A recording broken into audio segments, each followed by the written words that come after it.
രാഷ്ട്രീയ പാർട്ടികൾ പ്രകടന പത്രികയിലൂടെ നൽകുന്ന വാഗ്ദാനങ്ങൾ അധികാരത്തിൽ വന്നാൽ നടപ്പിലാക്കണമെന്നത് നിയമപരമായ ബാധ്യതയാക്കണമെന്ന് സിറ്റിസൺ ഇന്ത്യ ഫോറം സംസ്ഥാന കൺവെൻഷൻ ആവശ്യപ്പെട്ടു.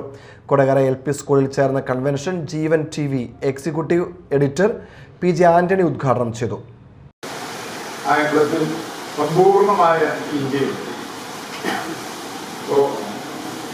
ആ എംബ്ലം തന്നെ നമ്മളോട് ഈ സംഘടനയെ കുറിച്ച് നമ്മളോട് പറയുന്നു. പക്ഷേ ഈ സംഘടന ദേശീയ തലത്തിലും സംസ്ഥാന തലത്തിലും പ്രചരിപ്പിക്കാൻ ആഗ്രഹിക്കുന്ന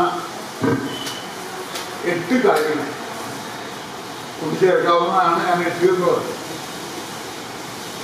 അത് നിങ്ങൾക്ക് കൂട്ടിച്ചേർക്കാം. 8 കാര്യങ്ങൾ ഞാൻ നിങ്ങളുടെ മുന്നിൽ ഒരു നിർദ്ദേശമായി സമർപ്പിക്കുക.